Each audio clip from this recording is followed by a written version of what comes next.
Hi friends, ఎలా ఉన్నారు? 1947 August 15వ తేదీన ఇండియాకు స్వతంత్రం వచ్చిన తర్వాత ఈ గడిచిన ఇన్ని సంవత్సరాల్లో ఎంతో మార్పు చోటు చేసుకుంది. స్వతంత్రం వచ్చిన తర్వాత ఇప్పటి వరకు భారతీయ ప్రజల యొక్క స్వేచ్ఛ కోసం భారత ప్రభుత్వం ఎన్నో మార్పులను చేసింది. దాదాపు 400 సంవత్సరాల పాటు భారతదేశంలో బ్రిటిష్ వారి చేతిలో ఎన్నో కష్టాలు, అవమానాలు అనుభవించడం వల్ల 1950లో అమల్లోకి వచ్చిన భారతీయ రాజ్యాంగంలో భారతీయ ప్రజలకు ఎన్నో స్వేచ్ఛలను కల్పించింది. దాదాపు 400 సంవత్సరాల పాటు భారతీయ బానిసగా పరిపాలించిన బ్రిటిష్ ప్రభుత్వం ఇండియాలోకి ఎలా వచ్చింది, ఇంత పటిష్టమైన భారతీయ రాజుల నుంచి రాజ్యం ఎలా తీసుకుంది, మీకు అర్థమయ్యే విధంగా సింపుల్ గా చెప్తాను. వీడియో చివరి వరకు చూడండి.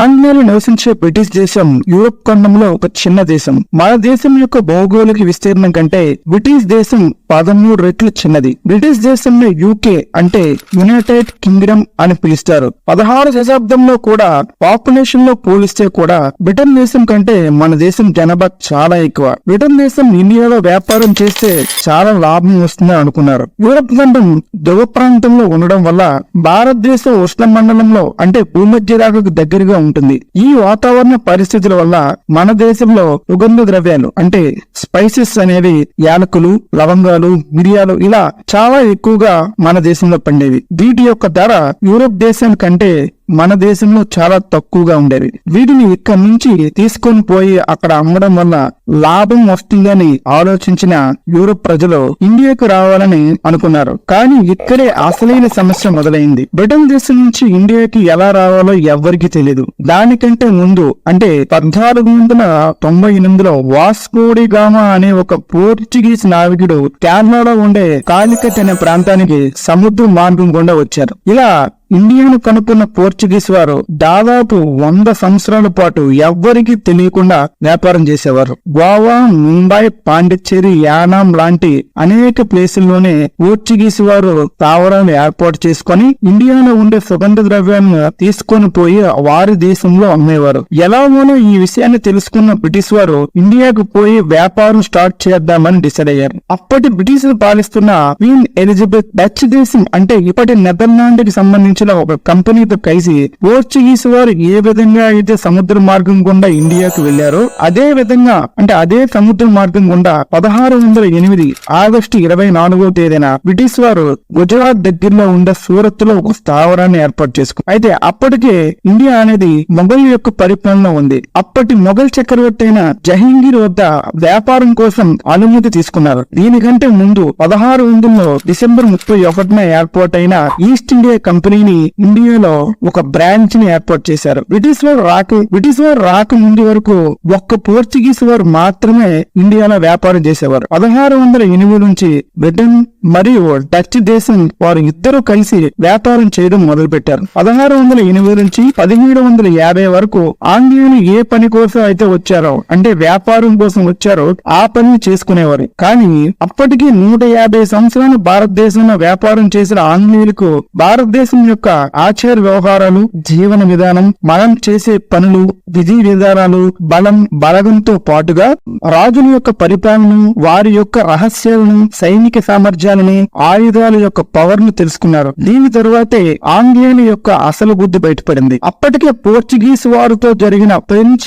ఆంగ్లో యుద్ధాల వల్ల ఆంగ్లేయుల చేతిలో ఓడిపోయిన పోర్చుగీస్ వారు భారతదేశాన్ని వదిలి వెళ్లిపోయారు. అప్పటి నుంచి కేవలం బ్రిటిష్ వారు మాత్రమే వ్యాపారం చేసేవారు. అప్పటికే భారతదేశం యొక్క విధి విధానాలను తెలుసుకున్న బ్రిటిష్ వాళ్ళు ఇండియాను ఎలా ఆక్రమించాలో ప్లాన్ వేయడం మొదలు పెట్టారు. దీనికంటే ముందు నుంచి చాలా సంవత్సరాలుగా ఉన్న ఈస్ట్ ఇండియా కంపెనీ భారతీయ రాజులకు అనేక బహుమతులు, మద్యం వంటివి ఇచ్చి వారిని ఇంప్రెస్ చేయడం, వారి దగ్గర నుంచి మంచి పేరు తెచ్చుకోవడం చేశారు. ఇతర రాజ్యాలతో యుద్ధం జరిగినప్పుడు బ్రిటిష్ వారు రాజులకు ఆయుధాలను, ధనమును, సైనికులను సప్లై చేసి వారికి ఇంకా దగ్గర అవడం మొదలు పెట్టారు. దీనికి బదులుగా బ్రిటిష్ వారికి కావలసిన ముఖ్యమైన అనుమతులను మన దేశ రాజుల దగ్గర తీసుకోవడం జరిగింది. ఇదే వ్యూహంతో దాదాపు భారతదేశంలో అన్ని రాజ్యాల దగ్గర అనుమతులు తీసుకుని అప్పటికే ఇండియా డెవలప్మెంట్ అయిన చెన్నై, కోల్కతా, ముంబై మొదలైన కోస్టల్ ఏరియాలో మెల్లగా స్థావరాన్ని ఏర్పాటు చేయడం మొదలుపెట్టారు. ఈ కోస్టల్ ఏరియాలో మాత్రమే ఎందుకు టార్గెట్ చేశారంటే, ఒక దేశానికి రాజధాని ఎలాంటిదో దేశ అభివృద్ధికి కోస్టల్ ఏరియా అలాంటిది. ఇక్కడ నుంచి వారికి ఎగుమతులు దిగుమతులు చేసుకోవడం చాలా అనువుగా ఉండేది. దీనికోసం అక్కడ ఉండే రాజులను ఏమార్చి స్థావరాలు ఏర్పాటు చేసుకున్నారు. అన్ని ప్లేసుల్లో కంపెనీలు ఏర్పాటు చేసుకున్న తర్వాత ఇక్కడ వారికి ఉద్యోగస్తుల అవసరం నిమిత్తం వారి దేశాల నుంచి కొంచెం కొంచెంగా ఇండియాకి రావడం మొదలు పెట్టారు. దీని యొక్క అనుమతుల కోసం ఉద్యోగస్తులతో పాటుగా గుర్రాలను, ఆయుధాలను తీసుకురావడం జరిగింది. రాజులకు గుర్రాలను బహుమతిగా ఇవ్వడంతో వీటి యొక్క అనుమతులను చాలా ఈజీగా లభించేవి. ఇలా 17వ శతాబ్దం చివరి నాటికి బ్రిటిష్ వాళ్ళు ఒక పెద్ద కూటమిగా ఏర్పాటయ్యారు. కొన్ని లక్షల్లో సైన్యం ఏర్పాటు చేసుకుని ప్రతి ఒక్కరికి ఆయుధం ఉండేలా సైన్యం సిద్ధం చేశారు. ఇంతమంది సైన్యంలో మన ఇండియన్స్ కూడా చాలా మంది ఉన్నారు. ఈ సైన్యంలో ఉండే చాలా మంది ఇండియన్స్ కి డబ్బులు ఆశ చూపించి వారి కింద పనిచేసేలా వారికి బానిసలుగా చేసుకున్నారు. వీరిని ఉపయోగించుకొని, ఈ సైనికులను ఉపయోగించుకొని రాజదర్బార్లో ఉండే ముఖ్యమైన వ్యక్తులను కలిసి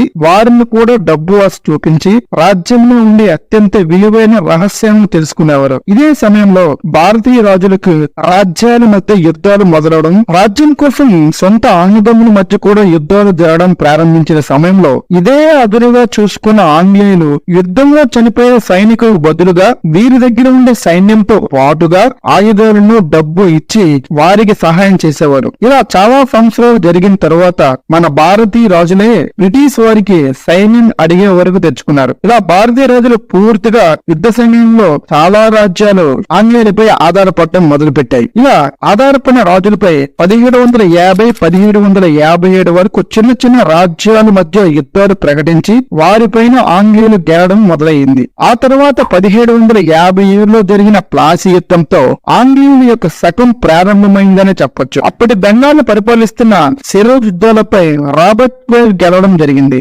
ఈ ప్లాసీ యుద్ధం తర్వాత భారతీయులపై ఆధిపత్యం చెలాయించడం మొదలు పెట్టారు. ఆ తర్వాత జరిగిన 4 కర్ణాటక యుద్ధంలోనూ మరియు 1764లో జరిగిన బాక్సర్ యుద్ధం గెలవడం వల్ల బెంగాల్, బీహార్, కలకత్తాలో బ్రిటిష్ వారు పన్ను వసూలు చేయడం మొదలు పెట్టారు. అప్పటి వరకు భారతీయ రాజులు మాత్రమే వారి రాజ్యంలో పన్నులు వసూలు చేసేవారు. కానీ ఈ బాక్సర్ యుద్ధం తర్వాత ఆంగ్లేయులు పూర్తిగా బలపడి మన భారతదేశంలో పన్నులు వసూలు చేయడం మొదలు పెట్టారు. ఇలా పూర్తిగా బలపడిన తర్వాత ఆంగ్లేయులు దాదాపు 180 సంవత్సరాలు భారతదేశాన్ని విచ్చలవిడిగా పరిపాలించారు. ఎంతో మంది నాయకుల కృషి వల్ల 1947 ఆగస్టు 15వ తేదీన మనకి స్వతంత్రం వచ్చింది. ఈ స్వతంత్రంను మనం ఎంత వరకు రక్షిస్తున్నాం కామెంట్ రూపంలో కామెంట్ చేయండి. వీడియో నచ్చితే లైక్ చేయండి, మా ఛానల్ ని సబ్స్క్రైబ్ చేసుకోండి.